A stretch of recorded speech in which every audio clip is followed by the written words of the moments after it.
Hello everyone, welcome back. I hope you have all had a lovely break and I hope you've managed to get outside and get some lovely fresh air. The weather's been a little bit on and off, but I'm sure that you've managed to find some nice time outside and recharge your batteries. Okay, so here we go with lesson 1 for this week. Okay, in case you've forgotten, please try and find yourself somewhere nice and quiet where you can work. Have all your equipment ready and make sure that you have checked the instructions that your teacher has put on Teams. Okay, so when we are ready, we will make a start. Okay guys, so your first activity for this lesson, it's a what am I quiz. Okay, so what I would like you to do is in your books, I would like you to write starter activity, put the date in the margin and underline. Okay, you can put the title as well, what am I? Okay, now you don't have to write the whole thing down. Okay, all you have to do in your books is write number 1 and then at the side write down what you think that is. Okay, so you have 8 in all, so 4 on this page and the next one will come up next. Okay, so when you are ready, pause the video and see if you can work out what these are. Okay, so pause the video now.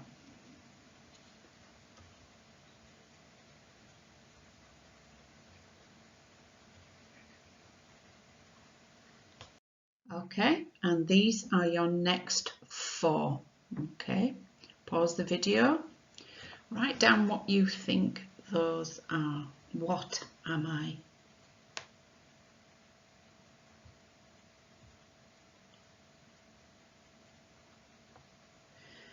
Okay, well done. Okay, so what we will do is when we have finished this lesson, I will go through the answers. Okay, so make sure that you have filled in from 1 to 8 what you think these are. Okay, so when you are ready, we can move on to the next part of your lesson.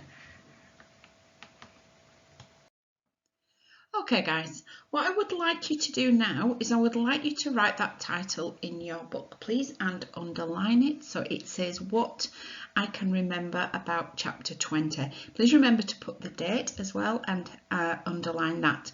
Okay, so in the middle of your page, or you probably only need about half a page.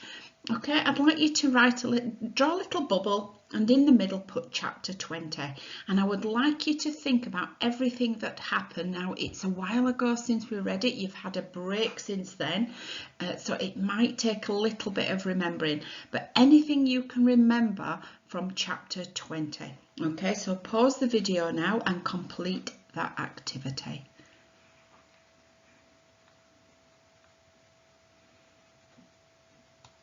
Okay, so these are some of the things that happened. Okay, so Stanley admitted to stealing the sunflowers even though he was innocent. Where does that sound familiar? Okay. Mr. Sir took Stanley to see the warden because he was very, very angry, wasn't he? The warden asked Stanley to fetch a small flowered case from her room. The warden painted her nails with some specially made polish that had been made with rattlesnake poison. And then the warden slapped Mr. Sir and scratched his face with her poisoned nails.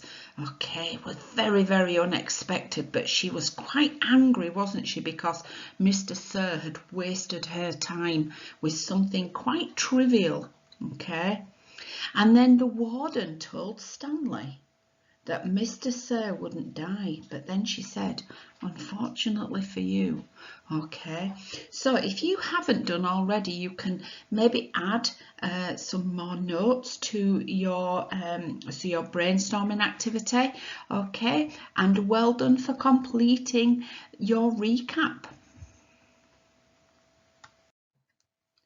Okay guys, so this part of your lesson we will be reading chapters 21 and 22.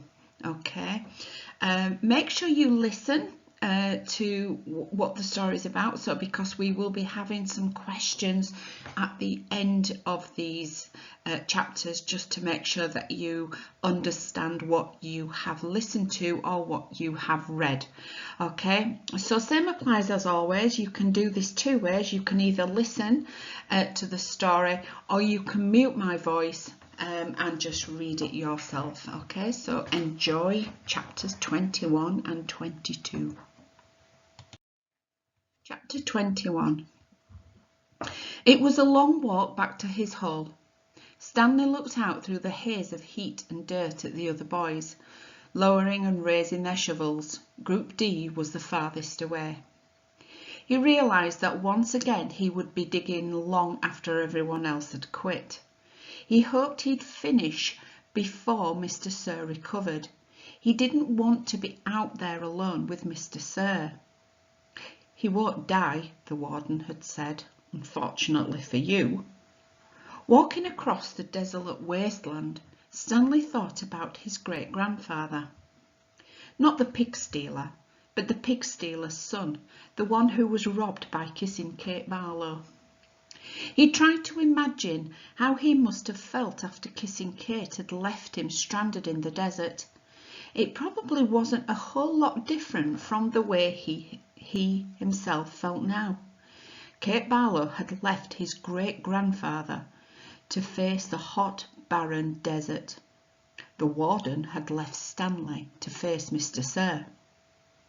Somehow his great-grandfather had survived for 17 days before he was rescued by a couple of rattlesnake hunters.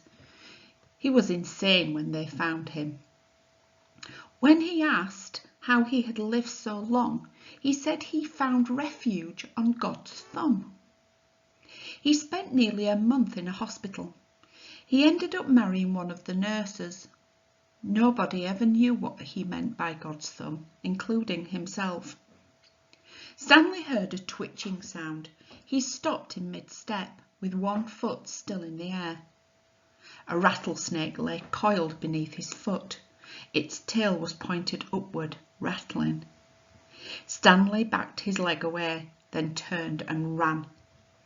The rattlesnake didn't chase after him. It had rattled its tail to warn him to stay away. "Thanks for the warning," Stanley whispered as his heart pounded. The rattlesnake would be a lot more dangerous if it didn't have a rattle. "Hey, caveman," called Armpit. "You're still alive." "What'd the warden say?" asked X-Ray. "What did you tell her?" asked Magnet. "I told her I stole the seeds," said Stanley.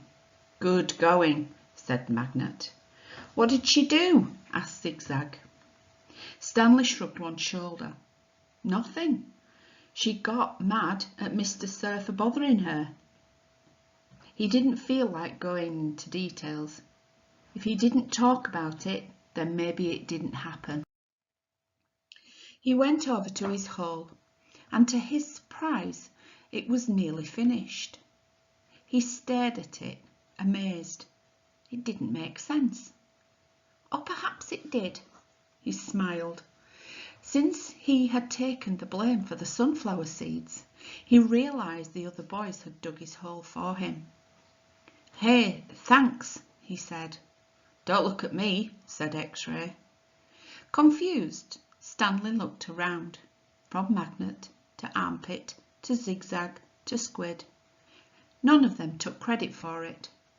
Then he turned to Zero, who had been quietly digging in his hole since Stanley's return. Zero's hole was smaller than all the others. Chapter 22. Stanley was the first one finished. He spat in his hole, then showered and changed into his cleaner set of clothes. It had been 3 days since the laundry was done, so even his clean set was dirty and smelly. Tomorrow these would become his work clothes, and his other set would be washed. He could think of no reason why Zero would dig his hole for him.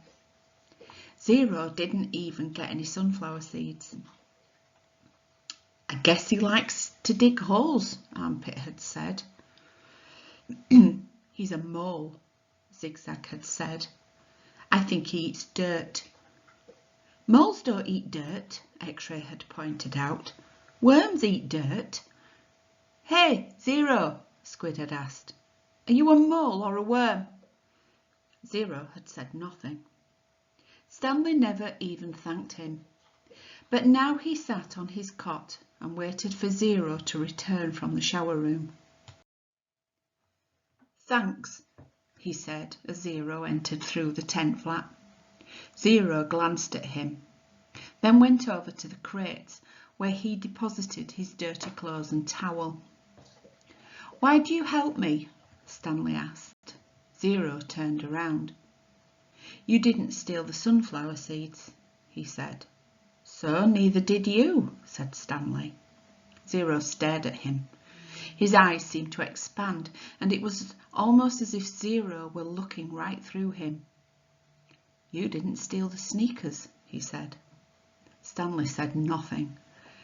He watched Zero walk out of the tent. If anybody had X-ray vision, it was Zero. Wait, he called, then hurried out after him. Zero had stopped just outside the tent, and Stanley almost ran into him. I'll try to teach you to read if you want, Stanley offered. I don't know if I know how to teach, but I'm not that worn out today, since you dug a lot of my hole. A big smile spread across Zero's face. They returned to the tent, where they were less likely to be bothered. Stanley got his box of stationery and a pen out of his crate. They sat on the ground. Do you know the alphabet? Stanley asked. For a second he thought he saw a flash of defiance in Zero's eyes, but then it passed. I think I know some of it, Zero said. A, B, C, D. Keep going, said Stanley. Zero's eyes looked upward. E, F, said Stanley. G, said Zero. He blew out some air. He blew some air out of the side of his mouth. H, I, K, P. H-I-J-K-L, Stanley said. That's right, said Zero. I've heard it before, I just don't have it memorised exactly. That's all right, said Stanley. Here, I'll say the whole thing just to kind of refresh your memory, then you can try it. He recited the alphabet for Zero, then Zero repeated it without a single mistake. Not bad for a kid who had never seen Sesame Street. Well, I've heard it before somewhere, Zero said, trying to act like it was nothing, but his big smile gave him away. The next step was harder. Stanley had to figure out how to teach him to recognise each letter. He gave Zero a piece of paper and took a piece for himself. I guess we'll start with A. He printed a capital A and then Zero copied it on his sheet of paper. The paper wasn't lined, which made it more difficult. But Zero's A wasn't bad, just a little big. Stanley told him he needed to write smaller, or else they'd run out of paper real quick. Zero printed it smaller. Actually, there are two ways to write each letter, Stanley said, as he realised this was going to be even harder than he thought. That's a capital A, but usually you'll see a small a. You only have capitals at the beginning of a word, and only if it's the start of a sentence or if it's a proper noun, like a name. Zero nodded as if he understood, but Stanley knew he had made very little sense. He printed a lowercase a, and Zero copied it. So there are 52, said Zero. Stanley didn't know what he was talking about. Instead of 26 letters, there are really 52. Stanley looked at him, surprised. I guess that's right.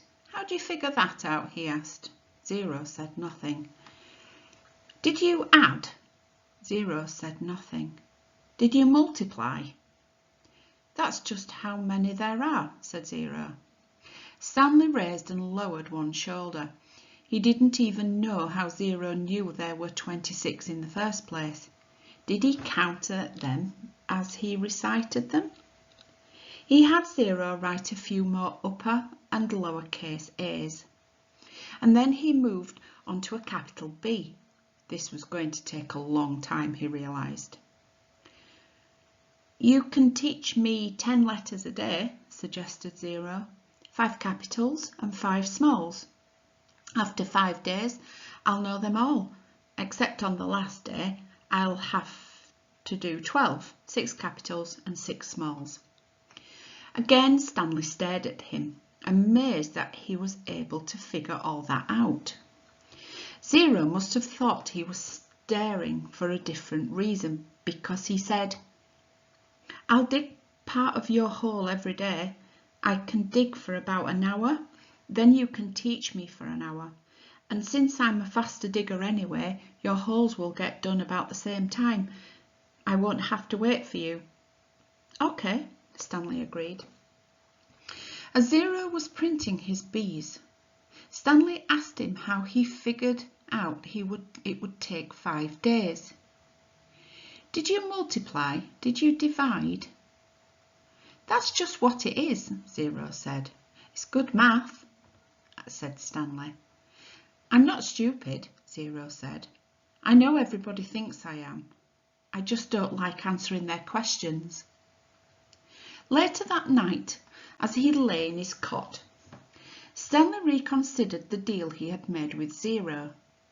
Getting a break every day would be a relief, but he knew X-Ray wouldn't like it. He wondered if there might be some way Zero would agree to dig part of X-Ray's hole as well. But then again, why should he? I'm the one teaching Zero.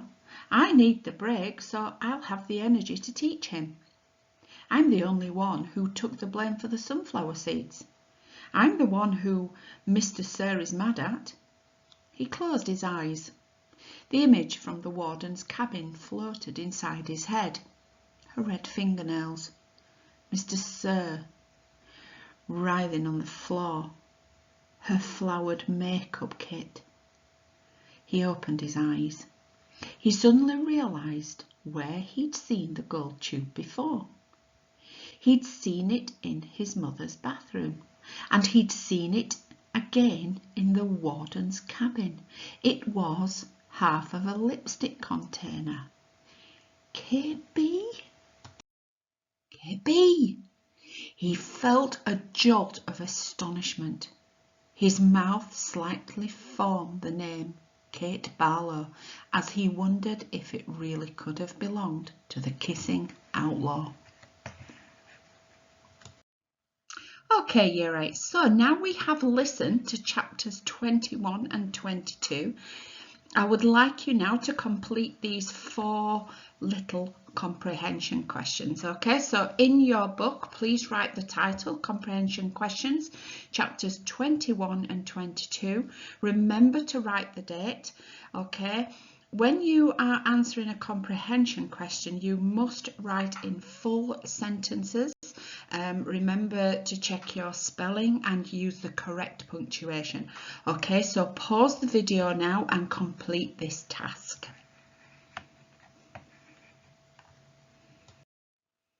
Okay, Year 8s, well done for completing your comprehension questions.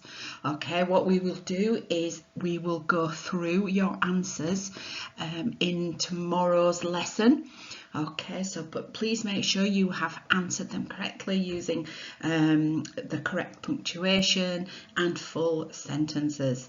Okay, so this is what we did at the start of today's lesson. Okay, we did a what am I? Okay, so I'm going to give you the answer. So you need to go back to what you did at the beginning of the lesson and check your answers. Okay, so number 1, my technique is to start words with the same sound.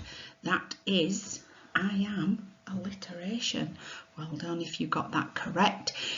Question 2, I am used to separate clauses, introduce speech and separate items in a list. Oh, it is a comma. Well done if you got that correct. I'm sure you all did. Question 3, my technique is to give an object a human characteristic, and that is a personification. Well done if you got that one correct. Question 4, I am used to show excitement, anger or volume. Wonder what that is. Well done if you got exclamation mark. Okay, and your next one's number 5.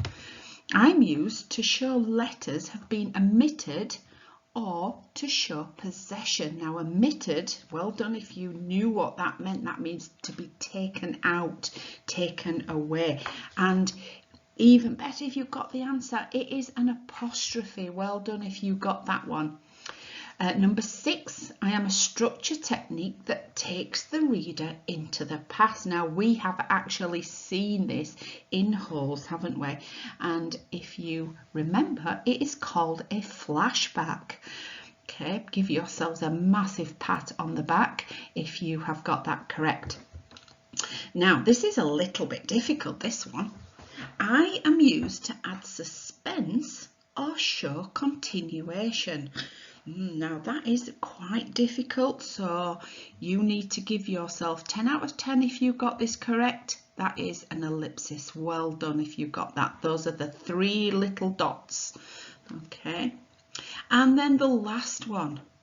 Now some people might get a little bit mixed up on this. Okay, so I am a figure of speech that is used to make a comparison between 2 things that aren't alike, but they do have something in common.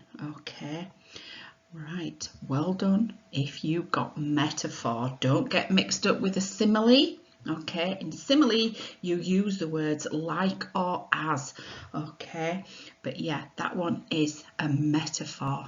Okay, right, well done for completing your starter activity. I am sure that you have got them all correct. Okay, and well done. Okay, year 8, so that is the end of your lesson for today. I am sure you have all done some amazing work. You are all awesome. Okay, enjoy the rest of your day. Please remember to upload your work. Okay, it's very important that you do this because then your teachers can give you some feedback and give you some achievement points. Okay, and we will see you all tomorrow. Bye.